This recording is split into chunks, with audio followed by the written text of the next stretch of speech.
On the night of September 10, Russia attacked Poland with drones, and more European leaders are acknowledging that this was not a mistake or a provocation, it was a deliberate attack by Russia specifically on Polish territory. The Polish Ministry of Defense officially stated that the drone attack is a clear act of aggression. At least one residential building was destroyed as a result of the attack. Poland has already convened an emergency meeting of the country's Security Council. And in NATO, the issue of invoking Article 4 of the NATO Charter was raised, meaning consultations with partners, which is a sign of a pre-war situation. Polish Prime Minister Donald Tusk is trying to calm the public, stating that the attack should be regarded as a provocation. This means that no restrictions will be introduced in the country and Poles should remain calm about the situation. Although there have already been reports that the Polish army is calling up territorial defense reservists and strengthening troops on the border with Belarus, where, by the way, preparations are underway for joint military exercises with Russia. NATO's response to the attack was too soft, and in Kyiv they are clearly disappointed with how their partners are behaving. At the same time, the President of the United States of America, Donald Trump, is ignoring questions about the attack on Poland.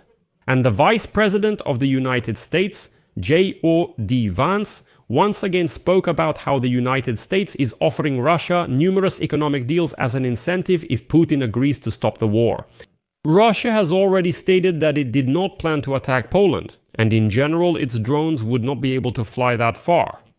This will be a major issue with a full analysis of what happened in Poland and how the West is responding to it. My name is Alexei Pecci, today is September 10th. We'll take a comprehensive look at this topic, but first, I want to remind you that on this YouTube channel, several news and analytical stories about events around the world are released every day. So you stay updated on all the news. That's why I recommend subscribing to this channel, and please like this video. Also subscribe to my Telegram channel, Pecci News. The link is in the description of this video.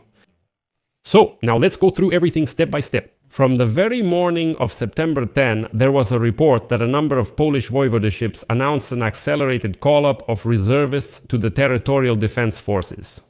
The country's authorities confirmed that the military shot down about 10 Russian drones and declared an unprecedented violation of their airspace. Therefore, the Polish army stated that they need additional reservists and have shortened the time frame.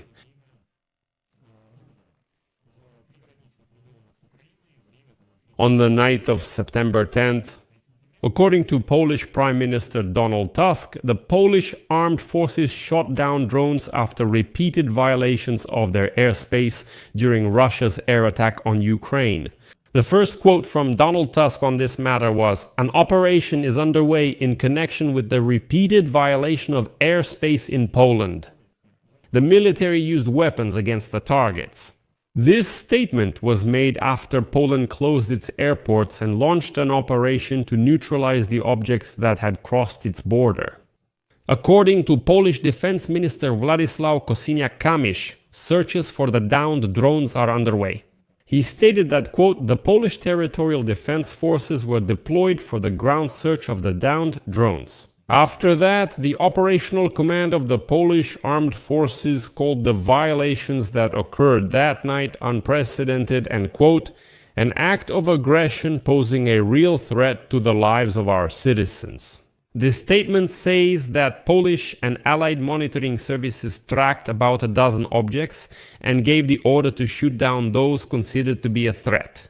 And this message is worth remembering. We will come back to it later.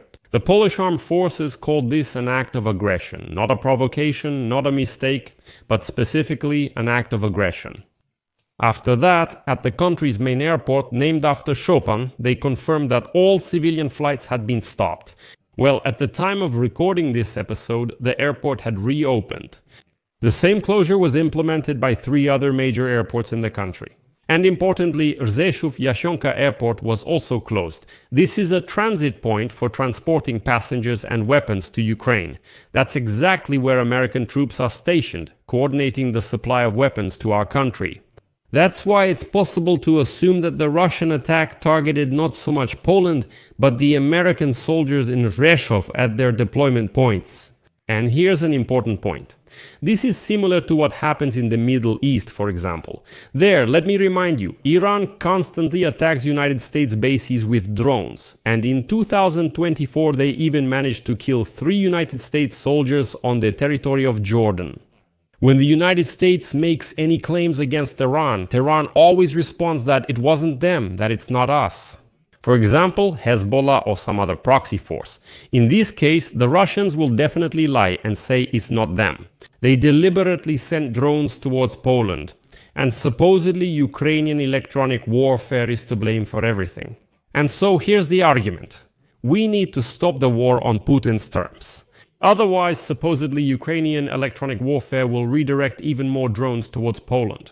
Later, the Russian Ministry of Defense claimed their drones couldn't reach Polish territory. They say their range is 700 kilometers. Well, as you understand, the territory of Ukraine is much larger. But we'll come back to this issue as well so we don't get confused. And, here Putin is basically rubbing Donald Trump's face in the dirt. The thing is, just a few days ago, Donald Trump hosted Polish President Nawrocki at the White House. And he convinced him, publicly at that American troops would not be withdrawn from Poland. And then, a few days later, Putin responds with an attack on Poland, specifically in the voivodeship where American troops are stationed. So, in this way, he hints, if you don't want to withdraw, here's your signal. Nevertheless, from that moment on, NATO began to consider how they should respond. The former United States Deputy Assistant Secretary of Defense said it's difficult to believe Russian drones entering Poland was accidental. Quote, "One drone is a mistake, 2 drones might be a mistake, but several drones are no longer a mistake." This is most likely a test to which NATO must respond. Right now, the political side of NATO is under pressure, trying to make sure that the alliance's response will be adequate. Ukrainian President Volodymyr Zelensky called Russia's latest attack on Poland another step in escalation and an extremely dangerous precedent for Europe. He called on allies for a more decisive response and said that delaying restrictions against Russia and its accomplices only means an increase in the brutality of the attacks. Next is a quote from Volodymyr Zelensky. Moscow always pushes the boundaries of what is possible. And if it doesn't face a decisive response, it remains at a new level of escalation. Today there was another round of escalation. Russian-Iranian Shaheds operated in Polish airspace, in NATO airspace. It's hard to call it a coincidence when not just one Shahed, but at least 8 attack drones were directed toward Poland. And then a few hours go by. Poland holds a Security Council meeting, consults with NATO, and issues a simply astonishing response. First, Donald Tusk states that there is no reason to impose restrictions on citizens right now, nor is there any reason to panic. Life goes on as usual, says the Prime Minister of Poland. He states that this is the first test for the Polish army. He says that Poland is ready to repel such attacks and provocations, but it is necessary to prepare for different scenarios. The Prime Minister added that Poland is likely dealing with a large-scale provocation from the Russian Federation. Okay, at this stage I assumed that Donald Tusk, as a politician, was simply reassuring the people of Poland to prevent panic. It's normal to say everything is under control, fine, not a war, just a provocation, and so on. But then everything went completely differently. NATO stated that the alliance is not happy and considers the drone incursion into Polish territory an attack, although they admit that preliminary data indicates a deliberate incursion by 6 to 10 Russian drones. A deliberate attack but not an assault. Well, just don't mix up the wording here. As stated by NATO, quote, this was the first time NATO aircraft attacked potential threats in the airspace of allied countries. NATO's Patriot air defense systems. Drones were detected in the region by their radars, but they did not open fire on them. The night operation involved Polish F-16 fighter jets, Dutch F-35S Italian airborne warning and control system reconnaissance aircraft, and NATO jointly operated aerial refueling planes. The first one didn't respond like that. Volodymyr Zelensky held up, who came out again with the briefing and stated, quote, more and more evidence is coming in indicating that the direction of the strike was not accidental. This time we are recording a much larger and deliberate strike. Ukraine is ready to provide Poland with all the necessary data regarding this Russian strike. Ukraine is also ready to help Poland create an effective warning and protection system against such Russian threats. The warning from Red Silent about the simultaneous use of combat aircraft from several European countries to destroy Russian weapons and protect human lives is very telling. Ukraine has long been offering its partners the creation of a joint air defense system that will guarantee the destruction of Shaheds, other drones and missiles with the help of the joint forces, our combat aviation and air defense. Together, Europeans are always stronger. Well, and a few European and American politicians have supported this idea. The attack was deliberate. After that, Donald Tusk speaks out and states that during the night, 19 violations of Polish airspace have already been recorded. The first airspace violation, according to him, occurred at around 11:30 post-meridium on Tuesday, and the last one was today at 6:30 ante-meridium. And the most interesting thing is that a significant number of drones crossed the border of Poland from Belarus.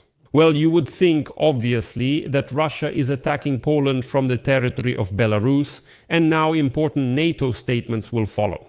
Like the games are over, especially since Tusk admits that the country came very close to war. Moreover, a representative of the Polish Ministry of Internal Affairs states that so far 7 drones and even debris from an unidentified missile have been found. So it's not just drones. German Defense Minister Boris Pistorius states that Russian drones were clearly headed toward Poland.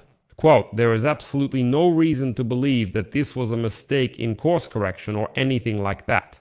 And then the president of the European Commission, Ursula von der Leyen, comes out and states, quote, "Putin's message is clear and our response must also be clear. We need to increase pressure on Russia to force it to come to the negotiating table.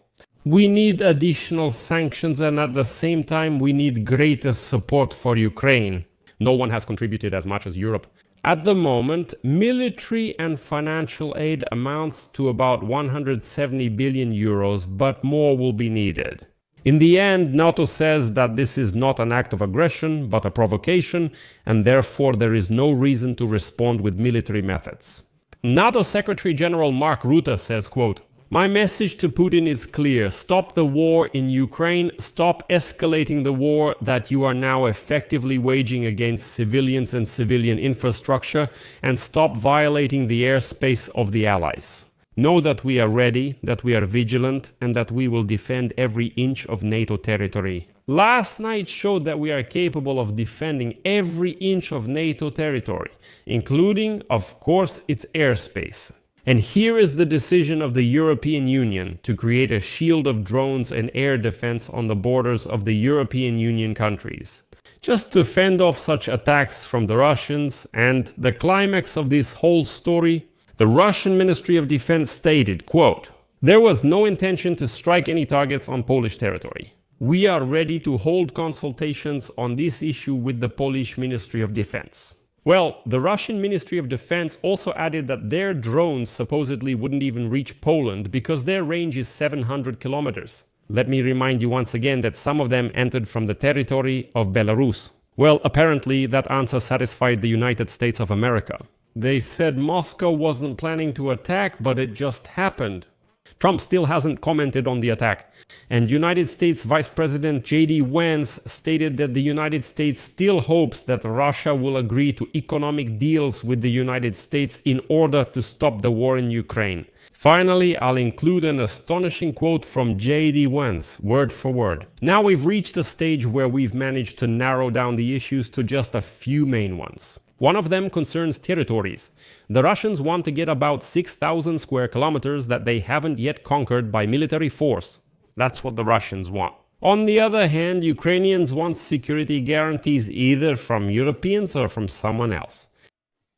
Lastly, I'll add one more thing. Such audacity from Putin happened after his meeting with Xi Jinping in Beijing. But the conclusions are obvious. I'll leave it at that.